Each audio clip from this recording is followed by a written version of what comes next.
Students, आजच्या लेक्चरमध्ये तुम्हा सर्वांचं स्वागत. बायोटेक्नॉलॉजी पार्ट 5 आज आपण बघणार आहोत.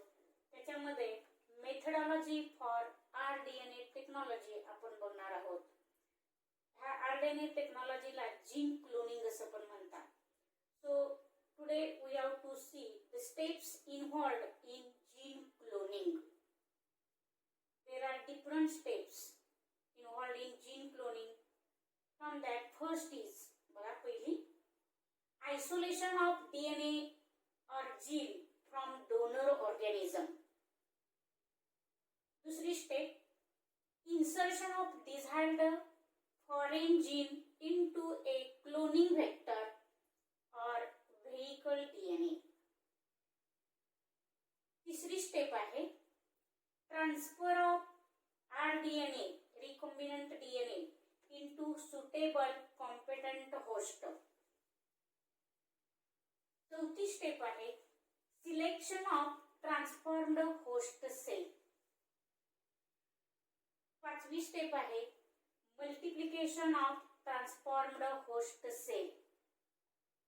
आणि सहावी स्टेप आहे expression of gene to obtain the desired product. अशा 6 स्टेप्स ह्या जीन क्लोनिंगच्या आहेत. त्या एका पटपट एक आपण बघूया. पहिली बघा isolation of DNA from donor organism. Isolation म्हणजे सेपरेशन. एखादा डोनर ऑर्गॅनिझम की ज्याच्यामध्ये डिझायर्ड जीन आहे, for example insulin formation gene from human cell, हा जर घ्यायचा असेल तर त्या डोनर ऑर्गॅनिझम मधला तो डीएनए सेपरेट करायला पहिल्यांदा केला जातो. तर ह्यामध्ये जे डिझायर्ड जीन आहे which has to be cloned, this gene is isolated from donor organism.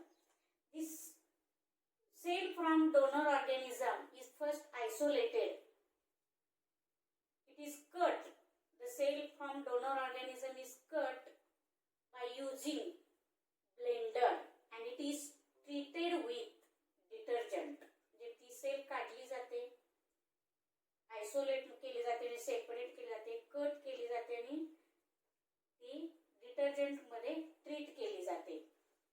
म्हणजे समजा ही ॲनिमल सेल आहे आणि आपल्या हे जेनेटिक मटेरियल आहे म्हणजे डीएनए आहे. तर ही जर सेल असेल ह्युमन सेल तर ही कट केली जाते, ती ट्रीट केली जाते डिटर्जंटने आणि मग त्यातला हे जे जेनेटिक मटेरियल आहे म्हणजे जो डीएनए आहे तो आयसोलेट केला जातो. जे DNA then isolate from the donor cell. Donor cell मधून डीएनए आयसोलेट केला जातो. Then this DNA which is isolated from donor cell, this DNA is also cut with the help of the restriction endonuclease. Restriction endonuclease cut the DNA at specific point and number of DNA fragments are formed. From that DNA fragment, a fragment with desired gene, त्या fragment वरती desired gene आहे ते fragments select केले जातात. A fragment of DNA which contains a desired gene is called as donor DNA or target DNA or foreign DNA. त्यालाच target DNA म्हणतात किंवा foreign DNA म्हणतात किंवा त्यालाच पॅसेंजर डीएनए. जे 3 शब्द आहेत बघा.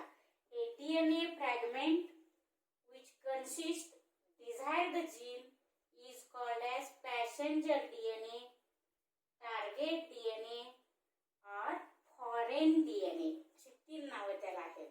म्हणजे ह्या पूर्ण डीएनए चे फ्रॅगमेंट्स केले जातात रेस्ट्रिक्शन एंडोन्यूक्लियस वापरून. Restriction endonuclease cut the DNA into fragments at specific points. The specific points are called as recognition sites. Number of DNA fragments are formed, but the fragment which consists desired gene are selected, and these fragment with desired gene are called as passenger DNA, target DNA then this DNA with specific gene or desired gene are selected for cloning. त्यानंतर दुसरी step कुठली आहे बघा, insertion of desired foreign gene into a cloning vector. Cloning vector म्हणून वेगवेगळे vectors वापरले जातात. त्याच्यामध्ये आपण काल बघितलेले व्हेक्टर्स मध्ये की त्याच्यामध्ये वेगवेगळे व्हेक्टर्स मध्ये प्लाझमिड्स आहेत, त्याचबरोबर बॅक्टेरियोफाग आहेत. प्लाझमिड मध्ये वेगवेगळ्या प्रकारचे जे व्हेक्टर्स आहेत म्हणजे प्लाझमिड व्हेक्टर्स, त्यामध्ये PBR322 या व्हेक्टरचा जास्त वापर हा जीन क्लोनिंग मध्ये केला जातो. Mostly PBR322 are used for gene cloning. So this is the second step. Foreign DNA which is with desired gene is inserted into vector.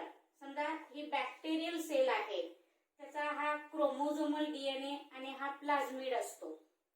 तर ह्यातल्या बॅक्टेरियम मधला प्लाझमिड हा व्हेक्टर म्हणून वापरला जातो. हा प्लाझमिड आयसोलेट केला जातो, पहिल्यांदा बाजूला काढला जातो, isolation of plasmid vector. Then this plasmid is also cleaved plasmid is also glued with the help of restriction endonuclease which is used for this DNA, donor DNA. Then when the plasmid is glued with the restriction endonuclease, this is the second step. Then the foreign DNA which is separated from the donor organism, this foreign DNA is inserted into vector. हा vector आहे आणि हा foreign DNA आहे.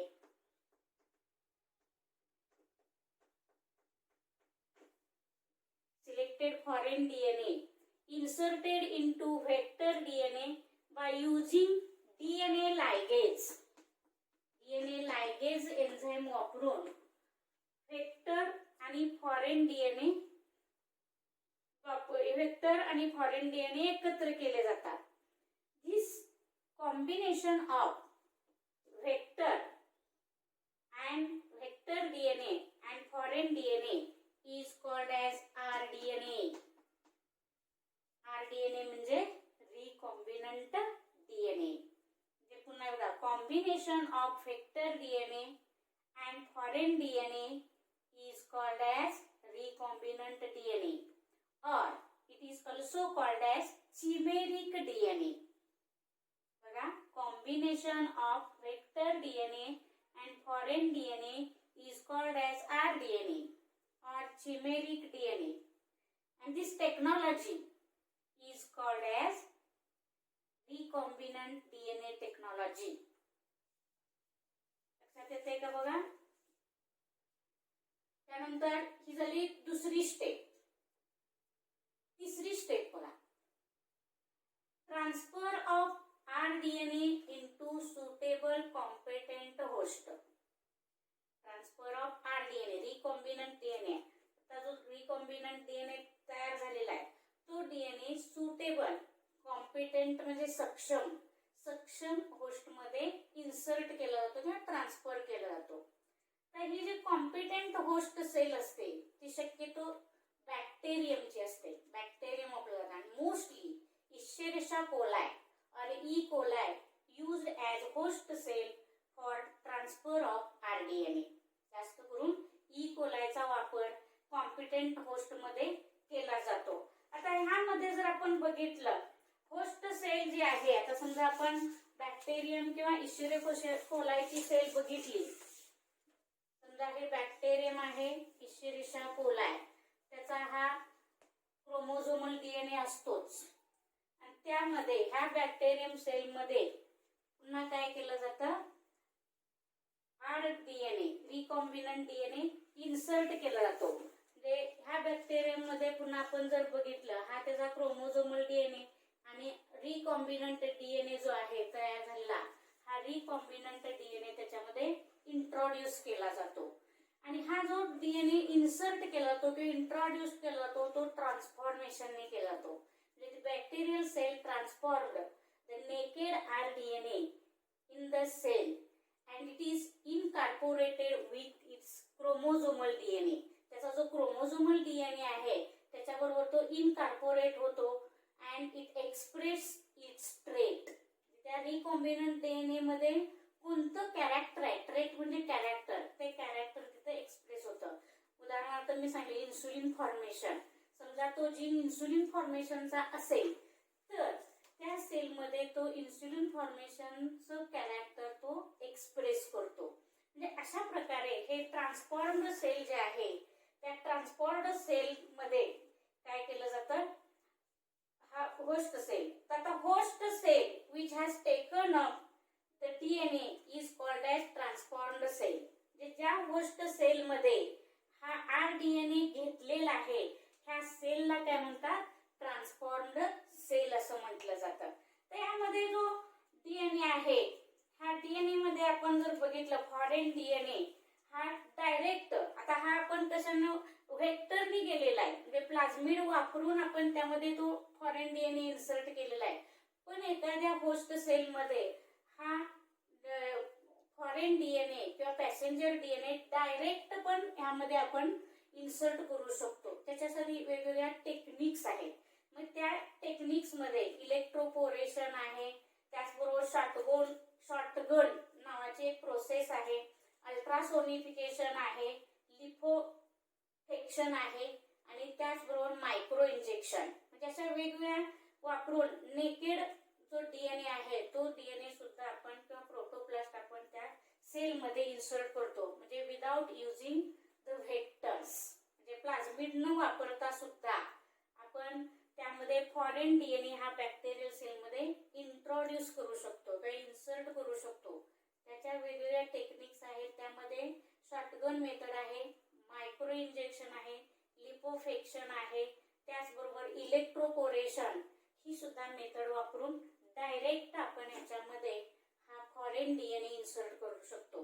पण इथं आपण कशाने केलेलं, म्हणजे इथं जी मेथड आहे ती कशी आहे, by using cloning vector. The rDNA is introduced into the host cell. त्यानंतर चौथी स्टेप जी आहे ती selection of transformed host cell. आता हा सेल जे आहे त्या सेलचा मध्ये रिकॉम्बिनंट डीएनए घातलेला असतो. पण त्या सेल मध्ये काही वेळेस मल्टिप्लिकेशन झाल्यानंतर काही सेल्स या विदाउट रिकॉम्बिनंट डीएनएच्या असतात. नॉन रिकॉम्बिनंट डीएनए आणि recombinant DNA. There are many cells are formed and these cells are two types, mixed पॉप्युलेशनचे असतात. Some cells are with recombinant DNA and some cells are with non recombinant DNA. So from that mixed population the cells are selected which are with recombinant DNA. This is the selection of recombinant DNA. So in that selection here first म्हणजे recombinant cells जे आहेत त्या recombinant cells PBR 322 हा plasmid वापरून हे selection केलं जातं. कारण PBR 322 हा जो प्लाझमिड आहे किंवा व्हेक्टर आहे त्याच्यामध्ये डिफरंट एन्झाइम्स असतात किंवा डिफरंट मार्कर जीन्स असतात की त्या मार्कर जीन्स मध्ये अँटीसिलिन आणि टेट्रासायक्लिन हे अँटीबायोटिक रेजिस्टंट जीन्स असतात. ह्या मार्कर जीन्स म्हणजे PBR 322 मध्ये जे मार्कर जीन्स आहेत ते अँटीसिलिन आणि टेट्रासायक्लिन अशा प्रकारचे त्याच्यामध्ये रेजिस्टंट जीन्स असतात. आणि त्यामुळे याच्यापासून हे म्हणजे PBR 322 वापरलं की त्याच्यापासून रिकॉम्बिनंट सेल जे आहे ती अँटीसिलिनला काय होते, सेन्सिटिव्ह होते. आणि त्यामुळे PBR 322 व्हेक्टर वापरून या ठिकाणी सिलेक्शन केलं जातं ट्रान्सफॉर्म्ड होस्ट सेलचं की ज्याच्यामध्ये रिकॉम्बिनंट डीएनए आलेले आहेत असे फक्त सिलेक्ट केले जातात. पाचवी स्टेप जी आहे ती multiplication of transformed host cell. Transformed host cell म्हणजे ज्या होस्ट सेलमध्ये रिकॉम्बिनंट डीएनए आहे त्या सेलचं मल्टिप्लिकेशन, म्हणजे ह्या सेल्स कल्चर मीडियावरती कल्चर केल्या जातात आणि त्यांचं मल्टिप्लिकेशन घडवून आणलं जातं.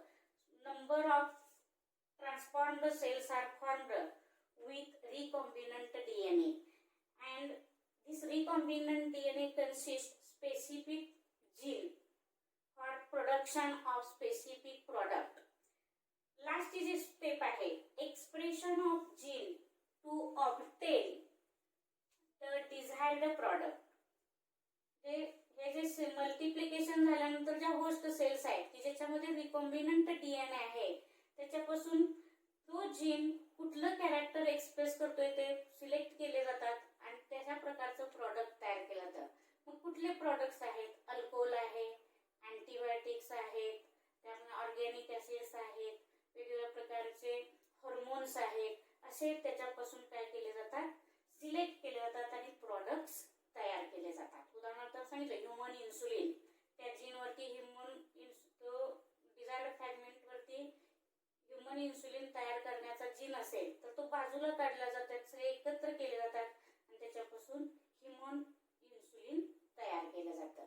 अशा प्रकारे हे तयार केलं जातं. आणि आता आपण ज्या स्टेप्स बघितल्या रिकॉम्बिनंट डीएनए टेक्नॉलॉजी मधल्या त्याची आउटलाईन बघूया आपण. पुस्तकात आपल्याला त्याची आउटलाईन दिलेलीच आहे. त्याप्रमाणे आउटलाईन प्रमाणे बघा, जे पहिली स्टेप, दुसरी स्टेप, तिसरी आणि ज्या 6 स्टेप आपण बघितल्या त्या स्टेप आउटलाईन मध्ये बघा. आउटलाईन मध्ये बघा सुरुवातीला आपली डोनर सेल दाखवलेली आहे आणि त्या बाजूला आपल्याला व्हेक्टर दाखवलेला आहे. व्हेक्टर मध्ये प्लाझ्मिड किंवा बॅक्टेरियोफाग वापरतात असं दाखवलेलं आहे. आता ही जी डोनर सेल आहे ह्या डोनर सेल मधला दुसरी स्टेप काय केली पाहिजे? Isolation of desired DNA. ह्या डोनर सेल मधला डीएनए काय केलेला आहे? आयसोलेट केलेला आहे आणि त्यातला टार्गेट डीएनए आयसोलेट केलेला आहे. हे जे फ्रॅगमेंट आहे ते फ्रॅगमेंट केलेलं आहे. तिथं म्हटले enzymatic fragmentation by enzymatic fragmentation by restriction endonuclease. ह्या एन्झाईमनं ह्या डीएनएचं फ्रॅगमेंटेशन केलेलं आहे, इथं दाखवलेलं आहे. आणि हे सगळे टार्गेट डीएनए आहेत की ज्याला आपण डोनर डीएनए, पॅसेंजर डीएनए किंवा त्यालाच काय म्हटलेलं आहे? Foreign DNA. टार्गेट डीएनए नाव दिलेलं आहे. त्यानंतर त्या बाजूला जो व्हेक्टर वापरलेला आहे प्लाझ्मिड, त्या व्हेक्टरचं सुद्धा काय केलेलं आहे? फ्रॅगमेंटेशन म्हणजे त्याचं क्ल्यू केलेलं आहे. क्ल्यू कशाने केलेला आहे? रेस्ट्रिक्शन एंडोन्यूक्लियसनच केलेला आहे. म्हणजे तेवढाच तुकडा काढलेला आहे बघा व्हेक्टरचा, तेवढाच क्ल्यू केलेला आहे. असं टार्गेट डीएनए आणि व्हेक्टर डीएनए हे एकाच वेळेला त्याच रेस्ट्रिक्शन एंडोन्यूक्लियसने क्ल्यू केले जातात. पुढे काय दाखवलेलं आहे बघा, joining of target DNA and cloning vector by DNA ligase. या ठिकाणी हा व्हेक्टर आहे आणि त्या व्हेक्टरला हा टार्गेट डीएनए लायगेज एन्झाईम वापरून काय केलेला आहे? जॉईन केलेला आहे. म्हणून तिथं म्हटलेलं आहे joining of target DNA and vector DNA by DNA ligase. तर पुढे काय केलेलं आहे? इथं बॅक्टेरियल सेल दाखवलेले आहे, होस्ट बॅक्टेरिया म्हटलेलं आहे.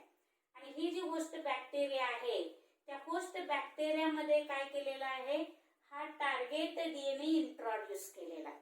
म्हणजे इथं म्हटलेलं आहे बघा, इंट्रोडक्शन इनटू बॅक्टेरियल होस्ट. म्हणजे हा जो टार्गेट डीएनए आहे तो टार्गेट डीएनए आणि व्हेक्टरचं जे कॉम्बिनेशन आहे ज्याला आपण आरडीएनए म्हणतो, ह्याचं काय केलेलं इथं? इंट्रोडक्शन. म्हणजे ही बॅक्टेरियल सेल आहे, होस्ट सेल आहे आणि ह्या होस्ट सेल मध्ये हा रिकॉम्बिनंट डीएनए इंट्रोड्यूस केलेला आहे. म्हणून तिथं काय नाव दिलेलं आहे?